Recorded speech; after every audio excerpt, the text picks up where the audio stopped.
அப்ப நம்ம அப்பா மூதாதிகள் எல்லாம் சூரியனை பேஸ் பண்ணித்தான் மூதாதிகளை கும்பிட்டு இருக்காங்க. அதனால சூரியன் எந்த நட்சத்திரம் வாங்கியிருக்குதோ அந்த நட்சத்திரத்துடைய தெய்வத்தை நீங்க வாங்கிட்டு வாங்க, உபாசன தெய்வத்தை நீங்க கெட்டியா பிடிச்சுக்கலாம். கரெக்டுங்களாமா? யாருமே சொல்லியே.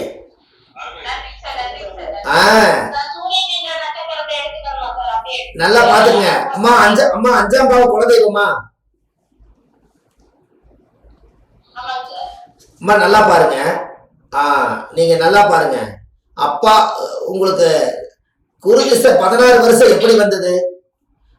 மேசத்துல இருந்து மீன வரைக்கும் நீங்க 12, மறுபடியும் மேசம் 13, ரிஷபம் 14, மிதனம் 15, கடகம் 16. 16 வருஷத்துல குரு உச்சம். அதனாலதானே கடகத்துல வந்து 16ஓட நின்றுச்சு. கரெக்டுங்களா? இது இன்னும் சொல்ல போனா 16 எப்படி வந்தது? சூரிய திசை எத்தனை வருஷங்க? சந்திர திசை 10 வருஷம். 10 3 6 எவ்வளவுங்க? அப்ப 16. அதனாலதான் சூரியனும் சந்திரனும் அப்பா அம்மா 2 பேரும் சேர்ந்து ஒரு குழந்தைய 16 வருஷம்ங்கிறத உருவாக்கி கடக ராசியில தாயுடைய கர்ப்பத்துல வச்சிருக்காங்க. எப்படி?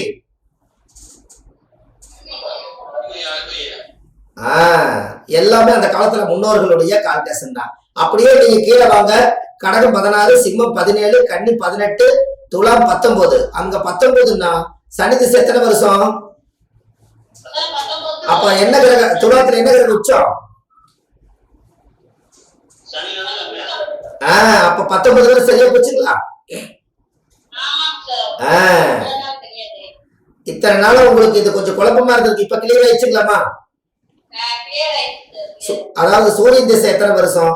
6 வருஷம். அதனாலதான் காலையில சூரிய உதயம் 6 மணிக்கு மேல வச்சுட்டா குழந்தைக்கு ஜாதகம் கிடைக்கிறாங்க. கரெக்டுங்களாமா? அதே போல சந்திர திசை எத்தனை வருஷம்?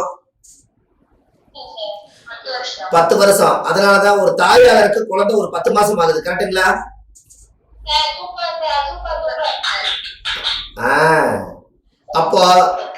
அப்ப இப்படி எல்லாம் உங்களோட முன்னோர்கள் எல்லாம் அந்த காலத்துல இப்படி செஞ்சு வச்சிருக்காங்க. இதுல எல்லாமே விஷயங்கள் இருக்குது. நீங்க கரெக்டா புடிங்க. ஒரு ஜாதகத்துல நீங்க லக்கணம் வந்து 1ஆம் பாவம் ஒரு உயிர் பிறக்குது. 2ஆம் பாவம் அந்த குழந்தைக்கு வந்து 2ஆம் பாவம் வாக்குஸ்தானம். அப்ப வாக்குஸ்தானம்னா அப்ப அந்த குழந்தை பிறந்த குழந்தைக்கு உயிர் வேணும். அந்த குழந்தைக்கு உயிரோட இருக்கணும்னா அந்த குழந்தைக்கு பச்சை குழந்தைக்கு பால் வேணும். இந்த பால் வேணும்னா யாருக்கிட்ட கிடைக்கும்? தாயுடைய மடியில தான் கிடைக்கும். அம்மாவோட மார்புல கிடைக்கும். அப்ப அம்மாவுடைய இடம் எது? 4ஆம் இடம். 4ஆம் அதிபதி யாரு? சந்திரன். அவர் எங்க போய் உச்சமாகிறாரு? ரிஷப ராசி வீட்டுல. அப்போ 2ஆம் இடம். அம்மா ஒரு நிமிஷம். 2ஆம் பாவம் வாக்குஸ்தானம். அப்போ நம்மளுடைய அந்த குழந்தை வாய் போய் அம்மாவுடைய இடத்துல போய் பால் குடிச்சு 2ஆம் பாவம் வாக்கு பேசுது. அதுக்கு அடுத்து பேச ஆரம்பிச்சோன்னே மிதனம் வந்து 3ஆம் இடம். அந்த 3ஆம் இடத்துல வந்து உங்க வாழ்க்கையில எப்படி உட்கார்ந்துருச்சுன்னா புதன் வீடா இருந்ததுனால அந்த படிப்பு அப்படிங்கிற ஒரு விஷயம் உள்ள வந்துருச்சு. கரெக்டுங்களா? ஒரு நிமிஷம்.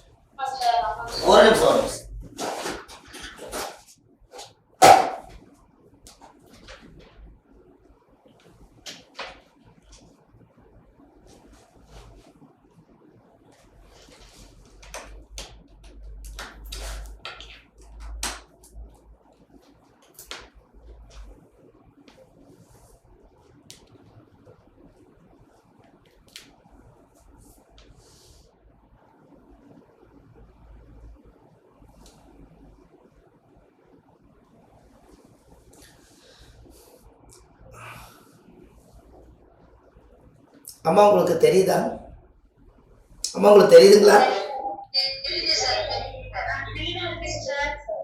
சரி. இது கொஞ்சம் சார்ஜ் பத்தல, அதனால சார்ஜ் போட்டேன். ஓகே. அதாவது 3ஆம் இடம் அந்த குழந்தைக்கு வந்து அதனுடைய சகோதர வர்க்கம். அதாவது வந்து 3ஆம் இடம் என்பது குழந்தை, அது புதனோட வீடு. அதனால அதுக்கு அறிவு பிறக்குது. அதனால அந்த குழந்தைய கொண்டு போய் புதன் என்பது பள்ளிக்கூடம், பாடசாலையில கொண்டு போய் விட்டுறாங்க. பாடசாலையில விட்டுட்டு நேரா அம்மான்னு சொல்லி வீட்டுக்கு வருது. அதனால அது 4ஆம் பாவம். அம்மா வந்து சொன்னாத்தான் அப்பாவின் பேர் தெரியுமடா, அவளும் சொல்லவில்லை என்றால் தப்பாகத்தான் போகுமடான்னு அடுத்து 5ஆம் பாவம் தானே சூரிய வீடா வச்சிருக்காங்க. அப்போ அப்ப 4ஆம் பாவ தாயி, அங்கதான் தாயுடைய குழந்தைக்கு முதல் வாகனம் எதுன்னு கேட்டீங்கன்னா அம்மாவோட இடுப்பு தான் அந்த காலத்துல முதல் தாய்க்கு வாகனம். அது வாட்டுக்கு குழந்தைய தூக்கி இடுப்புல போட்டாங்கன்னா அது வாட்டுக்கு நடந்து 1 கிலோமீட்டர் அவங்க வேலை பார்த்துட்டு போயிட்டே இருப்பாங்க. தண்ணி சுமப்பாங்க, ஒரு குழந்தை சுமப்பாங்க. முதல் வாகனம் 4ஆம் இடம் என்பது தாய் தான். ஒரு குழந்தைக்கு முதல் இடுப்பு தான், தாயோட உடம்புல இடுப்பு தான் தாய்க்கு முதல் 2 கால் வாகனம். அதுக்கப்புறம் தான் 4 கால் வந்தது. அப்ப 4ஆம் இடம் என்பது தாய் சுகம். ஒரு குழந்தை அழுதுச்சுன்னா தாயுடைய நெஞ்சில படுக்க வச்சு அந்த இதய துடிப்பு கேட்டாலே அந்த குழந்தை 4ஆம் இடம் சுகமா தூங்கிடும். 5ஆம் பாவங்கிறது தான் 13-15 நட்சத்திரம் வந்துருச்சு. அப்பாவுடைய இடம் பூர்வீகத்தை காமிச்சு கொடுத்து, தாத்தாவுடைய இடம் நம்மளுடைய முப்பாட்டனெல்லாம் இப்படியெல்லாம் பொழைச்சாங்கன்னு சொல்லி பூர்வீகத்தை தொட்டு காட்டுனது அது 5ஆம் பாவம். அதனாலதான் குழந்தை தன்மையா இருக்கிறவங்களோட புத்திசாலியா வாழ்றதுக்கு 5ஆம் இடம் என்பது புத்தி, மனசு, எண்ணம், காதல் எல்லாம் உருவாகி அந்த 5ஆம் பாவம். 6ஆம் பாவம் என்பது என்ன? கன்னி. 6ஆம் இடம் என்பது கன்னி. கன்னி என்பது ஒரு பெண்ணு. அந்த பெண்ணு வாழ்க்கையில ஏதாவது ஒரு வழியில நல்லா பழகி பேசி அவங்களோட வாழ்ந்து முடிச்சிடணும் அப்படிங்கறக்காக ஒரு இளைய பெண் 6-3-18 நட்சத்திரம் வரும்போது அந்த காலத்துல பெண்ணு 18 வயது, ஆணுக்கு 21 வயதுன்னு வச்சது காரணமே 18 நட்சத்திரம் 18 மீதி 3 நட்சத்திரம் 23 நட்சத்திர துலாத்துக்குள்ள வந்ததுனாலதான் அந்த காலத்திலேயே ஆணின் வயது 18, பெண்ணின் வயது 18 ஆகும், ஆணின் வயது 21 வச்சு அந்த கண்ணியை கொண்டு போய் வச்சாங்க. அப்ப அந்த நெற்கதிரை பிடிச்சு நிக்கிறதே ஒரு கற்பு கரசியா நிக்கணுங்கிறதுக்காகத்தான் கற்பை இழக்காம ஒரு கன்னி பெண்ணா நெல் கதிர் பிடிச்சு அங்க நின்னுது. என்னைக்கும் அந்த நெல் கதிர் நானும் ஒரு காலத்துல சந்தன் என்பது தாயாக போறேன் அப்படிங்கிற கன்னி ராசியில போய் அந்த தாய்ங்கிற ஆதிக்கத்தை மறைச்சு வச்சு ஒரு இளைய கன்னியா நிக்கிறதுக்கு தான் கன்னி ராசி என்று பொருள். அதே ஒரு பெண்ணாக இருப்பதனால அது ஒருவருக்கு ஒருத்தியாத்தான் வாழணும் அப்படிங்கறதுதான் ஆதி காலத்துல பழக்கம். அதனால அதிகமா நோய் 6ஆம் பாவம் தான். அங்க அதிகமா ஒரு பெண்களோட ஈடுபாடுகள்ல போயிடக்கூடாதுங்கிறதுக்காகத்தான் நோயின் அங்க பெண்ணாவ பாவித்து பெண்ணை வச்சு பெண்ணுக்கு பக்கத்துல நோயை வச்சு அந்த 6ஆம் பாவத்துல நோய் கடன் எதிரின்னு வச்சாங்க. அதே 7ஆம் பாவம் தான் கல்யாணம், 8ஆம் பாவம் தான் மரணம். அப்போ நோய் இல்லாம நல்லா வாழணும், நேர்மையா வாழணுங்கிறதுக்காக 6க்கும் 8க்கும் மரணம்.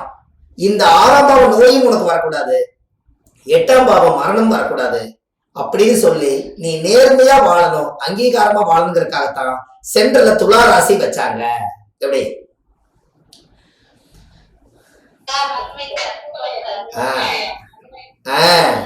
துலா ராசி வச்சாங்க. அதுக்கு அடுத்தபடியா அந்த துலா முடிஞ்சோடனே அந்த 7ஆம் பாவம் கல்யாணம் முடிஞ்சு 8ஆம் பாவம்ங்கிறது தான் ஒரு மனிதனுக்கு அவங்களோட ஆயுள் இனிமேல் நாம பொழைச்சுக்கணும்னு சொல்லி அந்த 8ஆம் இடம்ங்கிறது ஒரு பெண்ணுக்கு மாங்கலியமா அங்க வந்தது காரணமே அதுதான். அந்த 8ஆம் பாவம் அந்த காலத்துல அனுச நட்சத்திரம் அதுக்குள்ள இருக்கிறதுனால அனுசம் என்பது பனைமரம், பனை ஓலையில தாலி செஞ்சு ஒரு காலத்துல தாலி கட்டி ஆள் போல் தலைச்சு அருகும் போல் வேரூன்றிங்கிற மாதிரி பனை ஆயிரம் பறவை ஆயிரமா அவங்க வாழ்ந்ததுனாலதான் அந்த காலத்துல உயிரை காப்பாத்துறதுக்கு அனுச நட்சத்திரக்காருக்கு ஆயில் கட்டிங்கிறதுனாலதான் 8ஆம் இடம் ஆயில்னு வச்சாங்க. இன்னும் சொல்ல போனா 8ஆம் ஆயிலுங்கிறது என்ன? ஒரு மனிதனுக்கு ஏன் ஆயில வச்சாங்கன்னா, ஏன் பனைமரத்தை வச்சாங்கன்னா, அனுச நட்சத்திரக்காரு கூட போனீங்கன்னா உயிரை காப்பாத்திடுவாங்க. என்ன காரணம்னா, நீங்க ராமேஸ்வரம் திருச்செந்தூர் சைடு போனீங்கன்னா நம்ம ஊர்ல தென்னை மரம் எப்படி இருக்குதோ அதே மாதிரி அங்க பனைமரம் தான் அதிகமா இருக்கும். அப்போ இந்த பனை மரம் எல்லாம் அனுச நட்சத்திரமா இயங்குது. அப்போ என்ன ஆகுதுன்னு கேட்டீங்கன்னா, திருச்செந்தூர் ராமேஸ்வரம் சைடு எல்லாம் பாத்தீங்கன்னா கடல் காத்து அதிகமா வீசுது. அப்ப இந்த சூறாவளி காத்து வந்ததுன்னா இந்த கிராமத்தை அழிச்சு போடும்.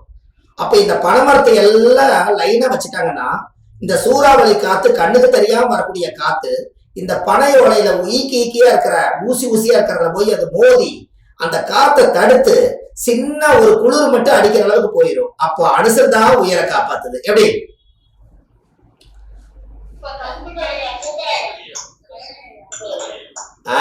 அனுச நட்சத்திரக்காருக்கு ஆயுள் கெட்டின்னு சொன்னது இப்ப சரியா? அப்போ அனுசன் தான் அங்க 8ஆம் பாவம். அதனாலதான் தாலி நிலையா நிக்கணும், மனசார அவங்க நல்லா இருக்கணும்னு சொல்றதுக்காகத்தான் அந்த மாங்கல்யம் நிலைச்சு நிக்கிறதுக்காகத்தான் அனுசம் பனையோலையில தாலி செஞ்சிருக்காங்க. எப்படி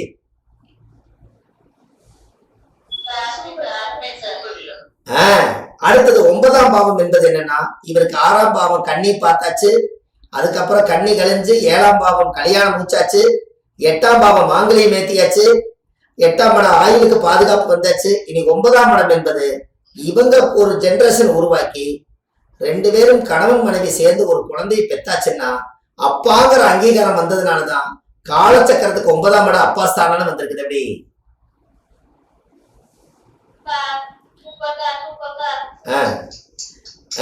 கால சக்கரத்துக்கு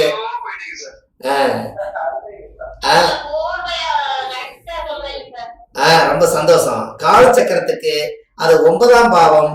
அந்த 9ஆம் பாவம் யாருன்னா தகப்பா ஸ்தானம். அப்ப தகப்பா ஸ்தானம் அதிபதிப்பட்டவரு. அந்த யாரோட வீடு வருது? அது குருவோட வீடா வருது. அப்ப குருங்கிறவர் யாருன்னா குழந்தை. அப்ப உடனே கங்கராங்குலேஷன், என்ன சந்தோஷமான செய்தி, நீங்க அப்பாவாக போறீங்க அப்படின்னு சொன்னது காரணமே அப்பாங்கிற இடத்துல குருங்கிற இருக்கிறதுனாலதான் அப்பா கங்கராங்குலேஷன் சொல்றீங்க. எப்படி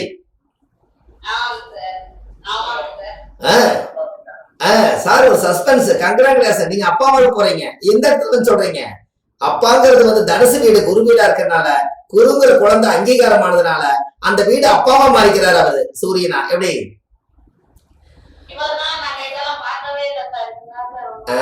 சந்தோஷம் சந்தோஷம். 9ஆம் பாவம் அப்பா வந்துட்டாரு. இனி இனி அவர் என்ன பண்ணுவாரு? கல்யாணம் முடிச்சு வச்சவரு.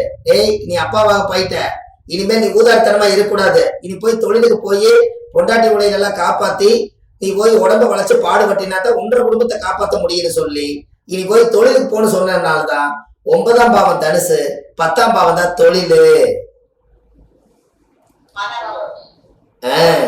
அந்த 10ஆம் பாவம் அந்த காலத்துல இவ்வளவு விஞ்ஞானங்கள் பிறக்காத காலத்துல 10ஆம் இடத்துல யாரு உச்சமாகறா? மகரத்துல செவ்வாய் உச்சமாகறாரு. செவ்வாய்னா யாரு? பூமிகாரகன். அந்த பூமி அங்க செவ்வாய்னா ஆயுதம். அங்க ஏறு உளுந்து அந்த கலப்பையோட போய் முதல்ல வாழ்ந்த இடமெல்லாம் சேரும் சகதியும் வாழ்ந்ததுனால வயல் வாய்க்கால் எல்லாமே மகரத்தை குறிக்குது. அழுக்கு, சூறை, சகதி, சேரு அனைத்தும் சனியோட இடமா இருக்கிறதுனாலதான் போய் காலை கொண்டு போய் சேத்துல வச்சு செவ்வாய்ங்கிற கலப்பை பிடிச்சு உழுது நீ சம்பாரிச்சு தொழில் அந்தஸ்தை ஏற்படுத்தின இடம்